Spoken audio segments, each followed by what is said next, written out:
Hey guys, welcome to my the winter 2024 recap. It is week 14, so I do have another week left, but I am sure I'm gonna pass. I'm taking 5 classes, and those classes are Clinic 2020. I have 100 in that class currently. Midwife 2030, labor, birth, and immediate postpartum. I have a 97.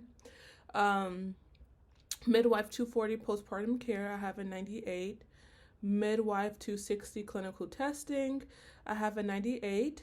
And then Stat 2050 epidemiology, I have a 96 in that class. So, yeah, it has been a long semester for a lot of reasons. One, I joined the sorority, Sigma Gamma Rho Sorority Incorporated. Spring line. I'm really excited. This is part of the D9. Um, so I was doing that while in school, while going to clinic and going to births and dealing with my family. That was a lot. For some of my classes, more specifically Midwives 2030, I did post some of my assignments I had to do. So you guys can see it, so you know I'm still alive. So let me know what you think if you watch it. What else?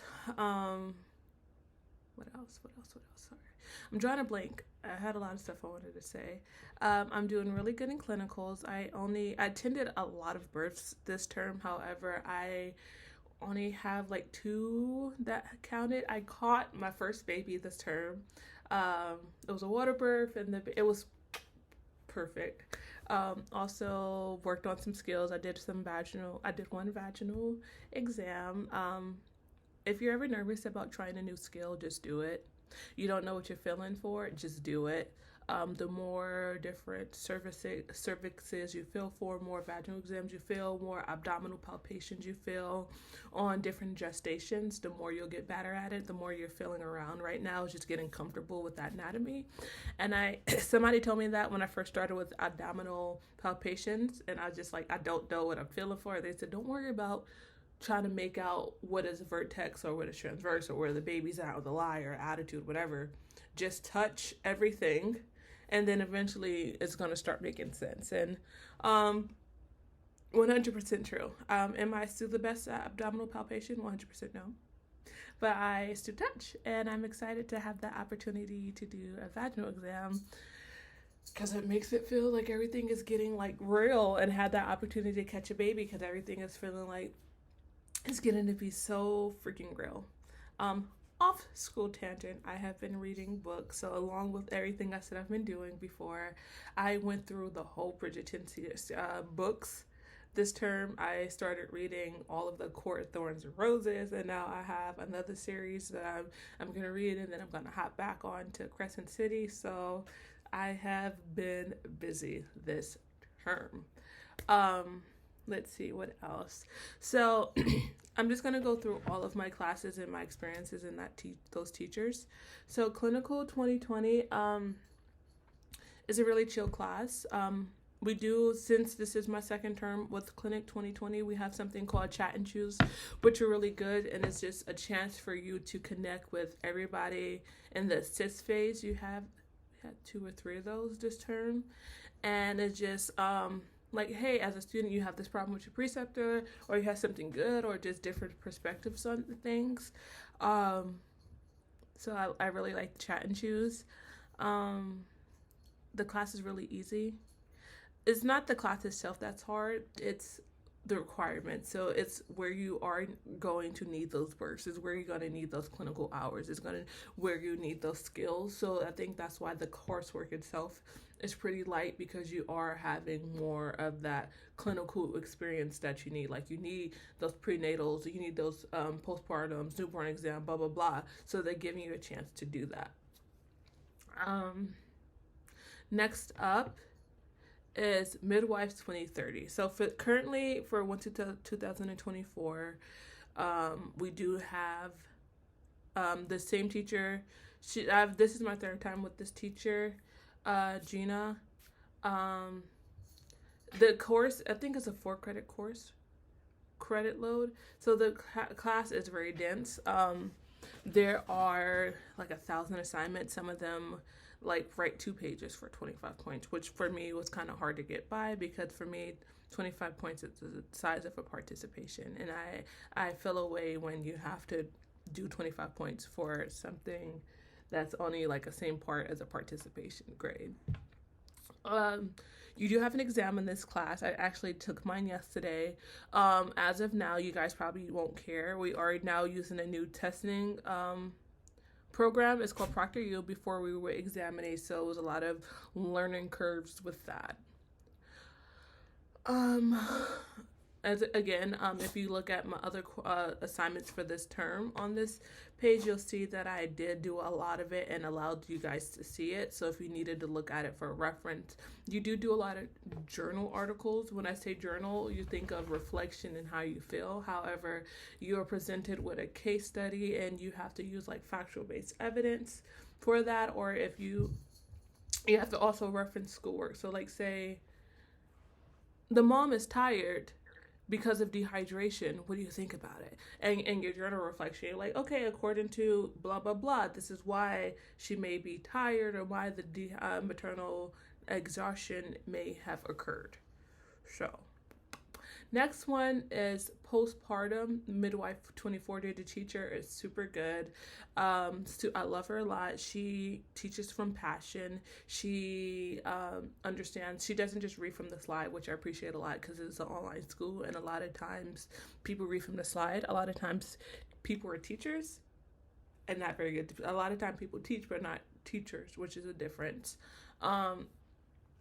She gives a lot of information. She incorporates the medical side, but as well as the holistic side, and listening to all parts of that mom or parent's journey. You do also take an exam in this class, and I think it's a 3-credit class.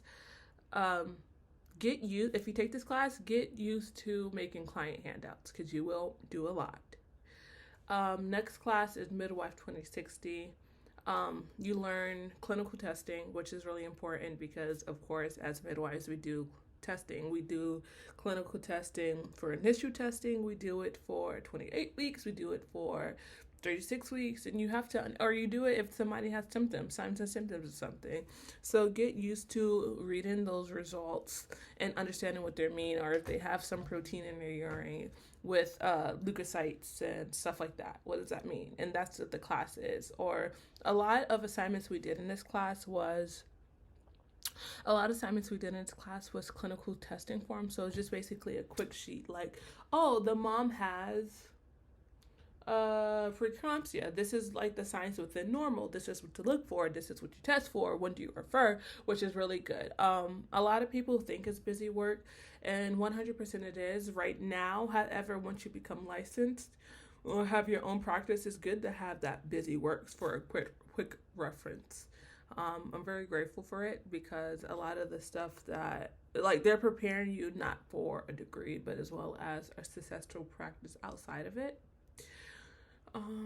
We do have exam in that class as well, looking at case studies, looking at what is presenting and how you would navigate that. All of these tests are closed book. And finally, Stat 2050, Epidemiology. I think this is a 1-credit class.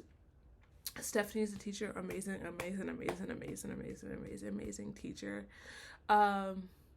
It's a couple times where I didn't understand the assignment or what she's asking, because I feel like it was instructionally really dense. Like, she'll put a lot of stuff up in there, and I'm like, okay, what are you asking for? So I've taken the time to email her, and she broke it down Barney style, and I was able to understand it and complete the assignment as well. We have a really big social media project in it. I think I will post it on here so you guys can see. I don't know, it's not too many too many things about this class. I believe you have to take the first, I think all of these classes I have now, you have to take a prerequisite to take it. You can't just take it your first term and your first term of the school. I had something else I wanted to say. For me, one of the biggest obviously I had a lot going on, as I mentioned, but one of the biggest things that was really hard for me is to put time into myself. Yes, I joined the sorority, that's for me. Yes, I read the books, that's for me. But I really mean time to invest in myself. As far as I obviously was was in the military, I was in the Marines. So I just had a baby. He's almost a year, so I don't know if it's just had a baby. But I would like to take the time to work out. And obviously, births happen at any time. You have clinic, you have school, you have lives, you have family. So it's hard for me to put myself first and go to the gym so I can look the way I look, or even just get those endorphins. I've been trying to do a lot better at it. I was supposed to go to the gym this morning. I didn't go. So I might just try to go for lunch. But it's very hard to do so. So on this journey, I want to encourage you guys, because I'm still working on it myself, to go to the gym or do little things to help for yourself and your mental sanity. And it's okay if you go one time a week and you're so mad because you want to do five. Just be right now. I only went one time this week, because then I had a birth and then I just had to play catch up, and I am having senioritis, or end of the term itis, so it's still not an excuse. I definitely can go, but it's just so much happening. So I think that's hardest for me, because if my babies need something, 100% would do it right away. If my husband needed something, if school needed something, I can always put it forward. But in my mind, I cannot justify taking 2 hours to go to the gym, where it's all like school needs to be done or this needs to be done. So that's something I am constantly working on.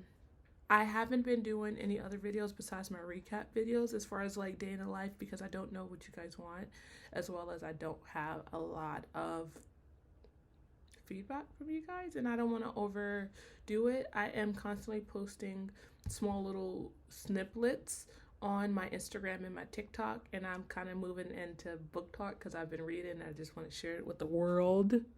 But if you guys want me to cover something or talk about something or whatever the case is, just let me know. I will try to do it. I hope you guys have a good day. I hope this was informational. I am just loving the journey that I am and the growth that I have, and I can't wait to keep learning more and get closer to my degree and closer to my goal. Bye.